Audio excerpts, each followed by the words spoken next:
Fala pessoal, meu nome é Bernardo e nesse vídeo aqui você vai aprender 8 métodos de manipulação de array indispensáveis caso você tenha interesse em ser desenvolvedor JavaScript, seja front-end ou back-end. Então fica comigo aqui que a gente vai começar pelo método filter, tá?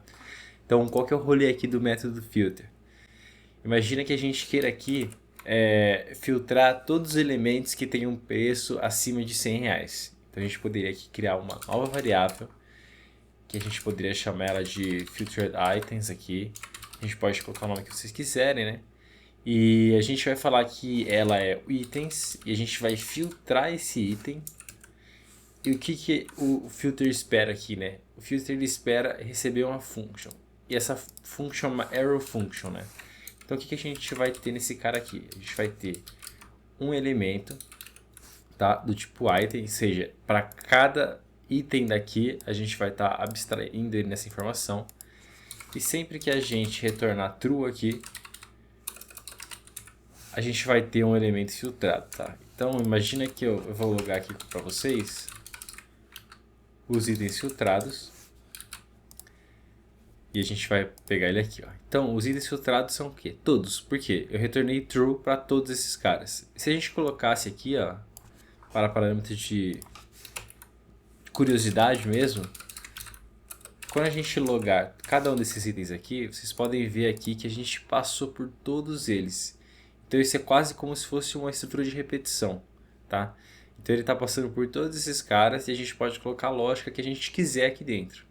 No caso, eu quero que ele retorne apenas se o item ponto price for maior ou igual a 100.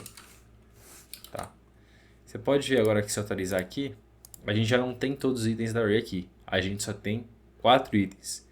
Quais são esses itens? Todos os itens que o preço foi maior ou igual a 100, tá? Isso poderia ser o oposto também. Se eu quiser pegar todos que sejam menor que 100, eu também poderia pegar todos que são menor que 100. Agora só tem sapato, bala e teclado. Vamos agora então aqui pro map, né? O método map. Qual que é o rolê do método map? A gente quer modificar a nossa array original de elementos. O que isso quer dizer? Então vamos trocar aqui, né? Map agora. Mesmo rolê do filter, né? Ele vai esperar uma arrow function. Se você tem alguma dúvida com relação à arrow function, aguarde até o fim do vídeo que eu vou dar uma explicada rapidão para você. Se você quiser pular para lá agora só para entender isso, depois voltar aqui, fica à vontade. Mas basicamente, a ideia é que a gente consiga modificar essa array. Então eu vou fazer aqui agora uma nova variável aqui de map items. A gente vai usar esse método map. O método map agora, ele não espera mais receber true ou false. O que vier aqui vai ser o novo elemento da array. Tanto que se eu atualizar aqui, você vai ver que ficou falso, falso, true, true, falso, falso, true. Porque ele está fazendo essa validação e ele está retornando esse cara para ser o novo elemento dessa array. Então, vamos supor que eu queira apenas o item price. Se eu atualizar aqui, eu estou mapeando para ter apenas o item price. Se eu quiser apenas o item name, eu teria aqui apenas o item name, tá? E aqui, inclusive, eu posso criar um novo objeto, né? Então, imagina que eu quero modificar aqui, ó. Agora, eu não quero que seja name, eu quero que seja nome e preço, né? Então, agora eu estou modificando esse objeto para ter essa nomenclatura em português. Então, essa é a ideia do map. A gente vai catar todos os elementos dessa array e vai modificar ele por novos elementos. A gente vai estar pegando ou só a informação que a gente quer, ou a gente vai estar alterando ele, ou a gente vai estar fazendo um cálculo aqui. A gente poderia aqui fazer, sei lá, esses 10 aqui, por exemplo, e a gente vai estar subindo o preço de todo mundo para uma casa acima, etc, né? Agora a gente vai tá aprendendo qual? O find. Qual que é o rolê do find? Cara, é bem... O find, da mesma forma que o filter, ele espera receber um retorno de true ou false, tá? E essa é basicamente a ideia. Quando ele acha o true, ele automaticamente para de iterar. Então imagina que a gente está procurando aqui um item, né? Cujo nome seja sapato, né? Então, isso aqui igual, sapato. Então, o que vai acontecer? Ele vai começar a iterar por esses caras. Quando ele chegar aqui em sapato, ele vai parar, ele não vai mais percorrer, ele vai retornar nesse cara aqui o item encontrado, né? Então, só para vocês verem aqui na prática, ó, ele pegou aqui o sapato, preço 10. Eu poderia aqui logar, por exemplo, só o preço do sapato, 10, né? E assim por diante. Outra coisa legal que quero que vocês vejam é aqui, ó, vou colocar para dar um console log nos itens, tá? A gente vê que ele, eu vou até não dar esse console log, tá? Vou tirar ele daqui. A gente vê que ele logou tênis, bike, sapato. Encontrou, ele não percorreu mais nenhum desses caras, ele poupa esse processamento. Se eu, por exemplo, mudasse aqui para teclado, você vai ver que ele percorreu todos até chegar no teclado. E aí ele encontrou o teclado. Se eu mudar aqui para PlayStation, ele vai parar ali no PlayStation e assim por diante. Então, essa é a ideia do Find. Você literalmente encontra um elemento dentro dessa array de elementos. Fechou?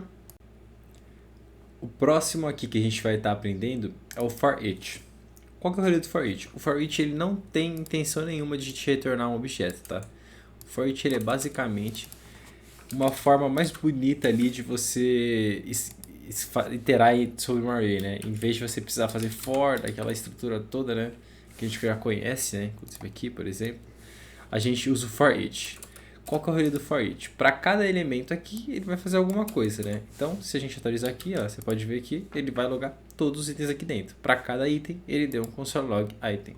Eu poderia logar aqui o que eu quisesse, tipo console log price, ele também ia logar o price. Se eu quiser logar só o name, ele vai logar o name. Isso aqui é super interessante para você não precisar usar aquela nomenclatura antiga, mas nada mais é do que uma interação ali sobre array. Para cada um dos itens, ele vai executar alguma coisa. Você poderia ter um método aqui, né? Poder ter uma function que recebe esse parâmetro e assim por diante, tá? O próximo que a gente vai falar aqui agora é o sum. Qual que é o rolê do sum? O sum, ele já espera. O sum é tipo assim, algum desses caras faz isso, algum desses caras atende essa condição que eu quero. Então, por exemplo, vamos criar aqui uma variável que é assim, ó.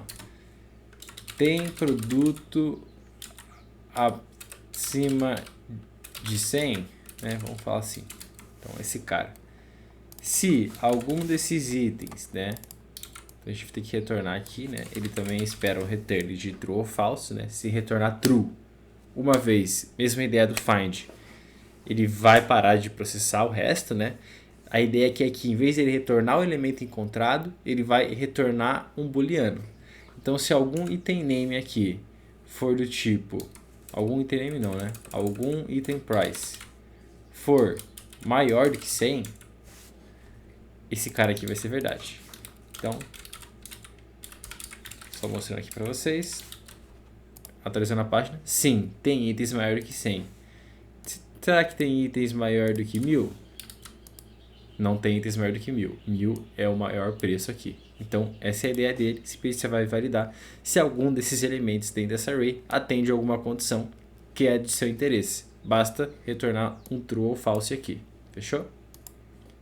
O próximo método aqui, ele é bem parecido com o sum, só que a ideia dele é validar se todos os elementos atendem a uma condição. Então, todos os elementos aqui, todos os elementos atendem, tá? Então, todos os elementos aqui atendem a condição de ser maior do que 1000? Não. Todos atendem a condição de ser maior do que 0? Sim. Então, é basicamente essa a ideia. Se todo mundo aqui retornar true, esse cara vai ser true. Se qualquer um desses caras aqui retornar falso, vai ser falso. Por exemplo, todos os elementos são maior do que 10? Não. Por quê? Porque a bala é 5. Se eu tirasse a bala daqui, também seria falso. Por quê? Sapato não é maior do que 10. Sapato é igual a 10. Se eu tirasse sapato, agora é verdade. Então, basicamente essa é a ideia, tá? O próximo método que eu quero ensinar para vocês, ele é um pouco mais complexo de entender, mas ele é super legal para quando a gente quer calcular, por exemplo, o total dos preços aqui, né? Então, qual que é o rolê desse novo método, né? É o reduce, né? Então, vamos falar aqui que eu quero calcular o total, a soma de todos esses preços, né? Então, como que funciona o reduce? O reduce, ele vai esperar receber um valor que aumenta toda hora, toda interação, né? Toda interação. E o item, né? Que é o que a gente já está acostumado. Então, qual que é o rolê aqui? você vai falar para ele também, tem que passar mais um parâmetro aqui embaixo, que é explicando quanto que você quer aqui começar. Eu quero começar no 0. Se eu começasse no 100, iria ser 100 a mais que está ali. Eu quero começar no 0 porque eu não tenho interesse em mudar esse valor.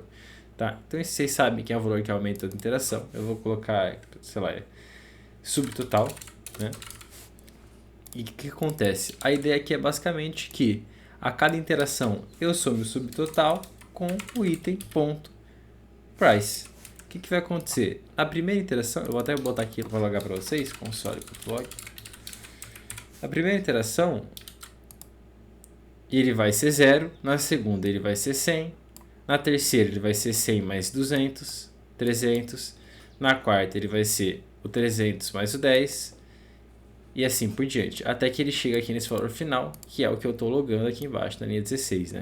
Então essa é a ideia do Reduce. Você vai ter basicamente, você vai poder catar essa array, você vai ter um elemento aqui, uma variável, que você pode incrementar a cada interação, e você vai ter o item, que é cada um desses elementos aqui, que é basicamente o que já tem em todos os outros métodos de array. Isso aqui pode ser muito prático quando você, por exemplo, tiver um sistema de carrinho de compras e você quer saber o total do preço desse carrinho, né? Então ele tem vários produtos lá dentro, ele adicionou tantos produtos nesse carrinho e eu quero saber quanto é o valor do carrinho. Você usa o Reduce, você calcula o subtotal ali e você pode usar esse valor para exibir para o cliente. Fechou?